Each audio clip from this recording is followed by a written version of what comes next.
నమస్తే, welcome to ప్రజా చైతన్యం. హలో అశోక్. హలో అండి. ఎలా ఉన్నారు? బాగున్నాను. ప్రస్తుతానికి ఏపీ రాజకీయాలు మనం చూస్తూ ఉన్నప్పుడు అధికారం కోల్పోయి 11 నెలలు కావస్తోంది. బట్ చాలా త్వరగానే జగన్మోహన్ రెడ్డి గారు పుంజుకున్నారు. వివిధ ప్రాంతాలకు సంబంధించి అక్కడ ఏదైనా ఇష్యూస్ ఉంటే తన వాయిస్ వినిపిస్తున్నారు, మాట్లాడుతున్నారు. కానీ ప్రతిపక్ష హోదా లేదు, ఓకే. బట్ ప్రతిపక్ష హోదాలో లేకపోయినప్పటికీ మాజీ ముఖ్యమంత్రి అయితే జగన్మోహన్ రెడ్డి గారే కదా. సో ఆయన ఎక్కడికన్నా వెళుతూ ఉన్నప్పుడు ఆయనకు సెక్యూరిటీ కల్పించాల్సిన బాధ్యత ప్రభుత్వం పైన ఉంటుంది. అఫ్కోర్స్ అది ఏ ప్రభుత్వం అధికారంలో ఉన్నా, ఏ ప్రభుత్వం ప్రతిపక్షంలో ఉన్నప్పటికీ. బట్ మనం చూసిన సందర్భాల్లో ఆ యొక్క సెక్యూరిటీని కూటమి ప్రభుత్వం జగన్మోహన్ రెడ్డి గారికి ఇవ్వట్లేదు. జెడ్+ ఇవ్వాల్సిన చోట ఎందుకు ఇవ్వట్లేదు అనేది ఒక క్వశ్చన్ మార్క్ అయ్యింది. మీరేం చెప్తారు?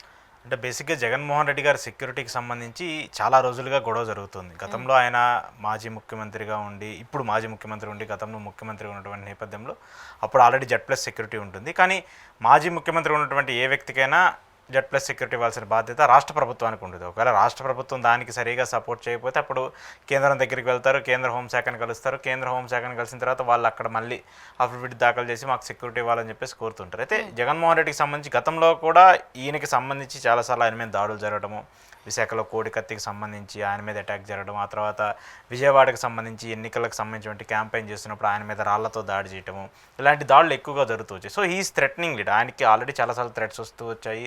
సోషల్ మీడియాలో కావచ్చు, వివిధ మాధ్యమాల్లో కూడా ఆయన మీద బెదిరింపు కాల్స్, బెదిరింపు పోస్టులు పెట్టడం కూడా మనం తరచూ చూస్తున్నాం.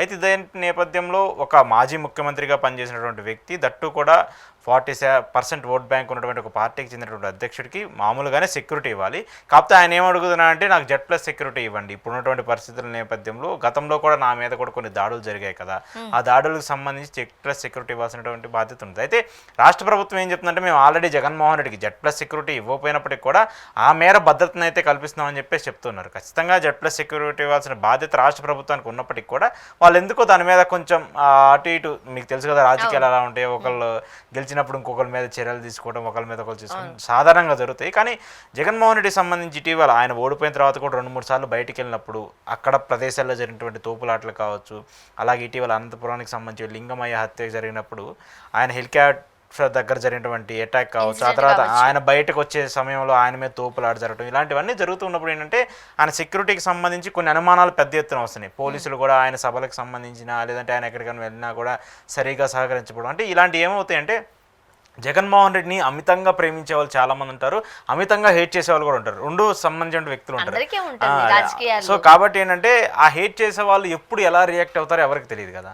కాబట్టి జెడ్+ సెక్యూరిటీ ఉన్నప్పుడు కూడా ఈవెన్ ఎవరినైనా సరే వాళ్ళు అలౌ చేయాల్సినటువంటి సమయం ఉన్నా, అలౌ చేయాల్సిన లేకపోయినా కూడా వాళ్ళు చాలా సీరియస్గా దానికి సంబంధించి ఎప్పుడు కూడా మానిటరింగ్ ఉంటుంది. ఉదాహరణకు చంద్రబాబు నాయుడు గారు ఉన్నారు. చంద్రబాబు నాయుడు గారికి సంబంధించి ఆయన అధికారంలో ఉన్నా లేకపోయినా ఆయనకి ఎప్పుడు కూడా జెడ్+ సెక్యూరిటీ ఉంటుంది. ఎందుకంటే తిరుపతిలో ఆయన మీద జరిగినటువంటి అటాక్కి సంబంధించి, అలిపిరికి సంబంధించి ఆ తర్వాత బయటకు వచ్చిన తర్వాత ఆయన ప్రతిపక్షంలో ఉన్న ప్రతిసారి కూడా, ప్రతిపక్షంలో ఉన్నటువంటి నేపథ్యం ప్రతిసారి కూడా ఆయనకి బుల్లెట్ ప్రూఫ్ వెహికల్ ఇస్తూ ఉన్నారు, జెడ్+ సెక్యూరిటీ వస్తున్నారు, కమాండోలు ఇస్తున్నారు. సో ఫుల్ ఫ్లెడ్జ్డ్గా ఆయనకి థ్రెట్ ఉంది కాబట్టి ఆయనకి సెక్యూరిటీ ఇస్తున్నారు. యాజ్ పర్ చంద్రబాబు నాయుడు గారికి ఎలాగైతే సెక్యూరిటీ కల్పిస్తూ వస్తున్నారో ఇప్పుడు జగన్మోహన్ రెడ్డికి కూడా ఆయన మీద థ్రెటన్స్ ఆల్రెడీ జరిగాయి, ఒక 2-3 సార్లు జరిగాయి. అందట్లో కూడా ఇప్పుడు ఒక అపోజిషన్ పార్టీకి సంబంధించిన వ్యక్తిగా ఉన్నారు, చాలాసార్లు ఆయన మీద దాడులు చేస్తాం అది ఇది అని చెప్పేసి ఇట్లా వార్తలు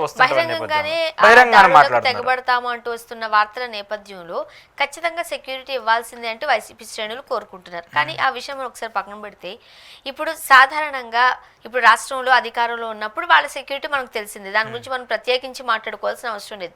బట్ అది ప్రతిపక్ష హోదానో లేకపోతే మన ప్రత్యర్థి వర్గంగానో ఉన్నప్పుడు గవర్నమెంట్ ఇవ్వాల్సిన బాధ్యత చట్ట ప్రకారంగా ఉంటూ ఉంటుంది. నిజంగా అలాంటి సెక్యూరిటీ ఏమి ఇవ్వాల్సిన అవసరం ఉంటుంది గవర్నమెంట్కి? అంటే ఫస్ట్ ప్రతిపక్ష హోదా ఉంటేనే సెక్యూరిటీ ఇవ్వాలి అనేది అది అబద్ధం. ఫస్ట్ ఎక్కడా లేదు. ప్రతిపక్ష హోదా ఇస్తేనే సెక్యూరిటీ ఇవ్వాలంటే మరి రాహుల్ గాంధీకి లాస్ట్ టర్మ్లో ఆయనకి ఎంపీ లేకపోయినా కూడా ఆయనకి సెక్యూరిటీ ఇచ్చారు కదా. వాళ్ళ ఫ్యామిలీ మొత్తానికి సోనియా గాంధీ గారికి ఇచ్చుకుంటూ వచ్చారు. అలాగే కాంగ్రెస్ పార్టీకి సంబంధించిన చాలా మంది నేతలకి, ఉన్నటువంటి నేతలందరికీ కూడా ఇస్తుంటారు. జమ్మూ కాశ్మీర్కి సంబంధించి ఎప్పుడో ఎమ్మెల్యేగా పనిచేసినటువంటి ఒక వ్యక్తికి స్టిల్ ఇప్పటికి కూడా ఆయనకి జెడ్+ సెక్యూరిటీ ఇస్తున్నారు. ఎందుకంటే కొంతమంది లీడర్స్కి వాళ్ళ మీద జరిగినటువంటి దాడులు కావచ్చు, బెదిరింపులు కావచ్చు, జరిగినటువంటి పరిణామాలు కావచ్చు, ఇవన్నీ కూడా కంపల్సరీ గవర్నమెంట్ అనేది పరిగణలోకి తీసుకుంటుంది.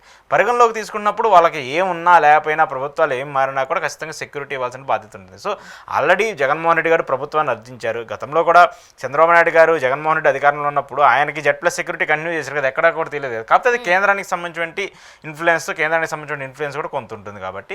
సో ఇప్పుడు ఆయన ఏమంటున్నారు, రాష్ట్ర ప్రభుత్వం నాకు సరిగా సెక్యూరిటీ కనిపించట్లేదు కాబట్టి ఆయన హైకోర్టుకు వెళ్ళారు. హైకోర్టులో పిటిషన్ వేస్తూ వచ్చారు, మళ్ళీ నాకు Z+ సెక్యూరిటీని పునరుద్ధరించండి. సో హైకోర్టు దీనికి సంబంధించి ఖచ్చితంగా వాదనలు వింటుంది. అటు ప్రభుత్వానికి సంబంధించి, ఇటు జగన్మోహన్ రెడ్డికి సంబంధించి వీళ్ళిద్దరి మధ్య వాదనలు విన్న తర్వాత ఒక క్లారిటీ అయితే, అంటే జగన్మోహన్ రెడ్డికి పాజిటివ్గానే క్లారిటీగానే రిపోర్ట్ పరిస్థితి వచ్చే అయితే, జడ్జిమెంట్ వచ్చే పరిస్థితి అయితే ఉంటుంది. ఎందుకంటే ఒక మాజీ ముఖ్యమంత్రికి సంబంధించి దట్టు ఇలాంటి ఇన్సిడెంట్స్ డైరెక్ట్గా చూశారు కదా, డైరెక్ట్గా జరిగినాయి చూశారు కాబట్టి ఖచ్చితంగా అలాంటి ఇష్యూ ఉంటుంది కాబట్టి, అంటే ఉంటుందేమో, జరుగుతుందేమో అనే భయంతో సాధారణంగా ముందుగానే మనం ఒక రక్షణ కవచాన్ని ఏర్పాటు చేసుకుంటాం.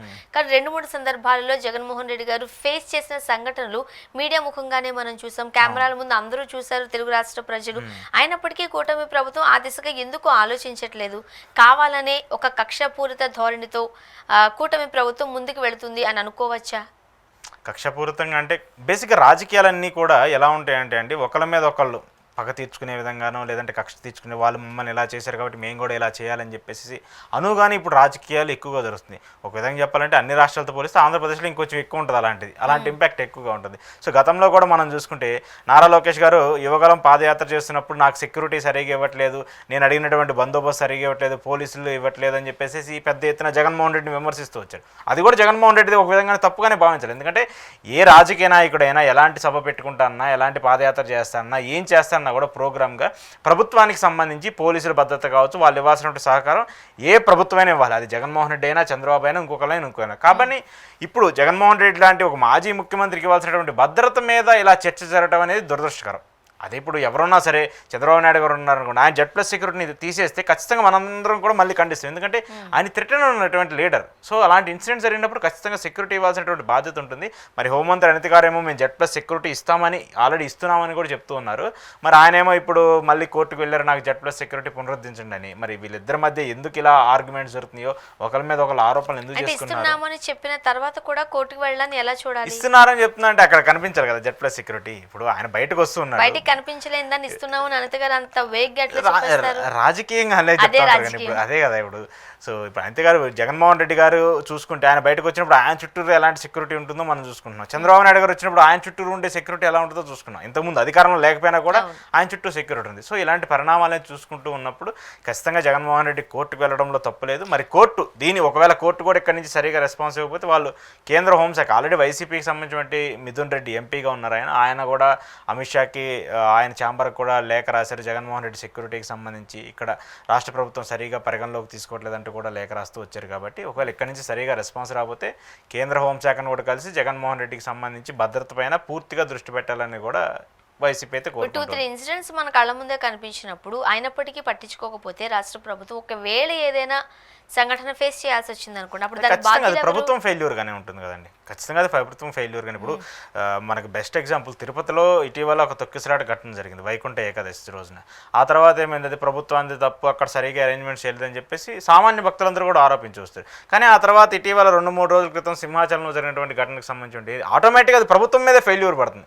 ఎవరు తప్పు చేసినా, ఎవరు ఏం చేసినా కూడా అది ప్రభుత్వం మీదే ఫెయిల్యూర్ పడుతుంది. సో జగన్మోహన్ రెడ్డికి సంబంధించి ఆయన ఇన్నిసార్లు నాకు సెక్యూరిటీ కల్పించండి అని చెప్తూ ఉన్నా కూడా ప్రభుత్వం కల్పించకపోతే, ఒకవేళ ఆయన మీద ఏదైనా దాడి జరిగినా, ఆయన మీద ఏమైనా అటాక్ జరిగినా కూడా ఆ రెస్పాన్సిబిలిటీ ప్రభుత్వమే తీసుకోవాలి. ప్రభుత్వం అలా తీసుకోవడానికి సిద్ధంగా ఉంటే ఆయన సెక్యూరిటీ ఇవ్వలేకపోయినా, దానికి సంబంధించిన ఏ పరిణామాలు లేకపోయినా వాళ్ళు ఎలా అప్రోచ్ అవ్వాలా, కేంద్రాన్ని అప్రోచ్ అవ్వాలా, కోర్టులను అప్రోచ్ అవ్వాలనేది వైసీపీ వాళ్ళు చేయాల్సింది వాళ్ళు చేస్తారు. ప్రస్తుతం కోర్టుకు వెళ్ళారు కాబట్టి చూద్దాం కోర్టు ఎట్లా స్పందిస్తుందో. Thank you.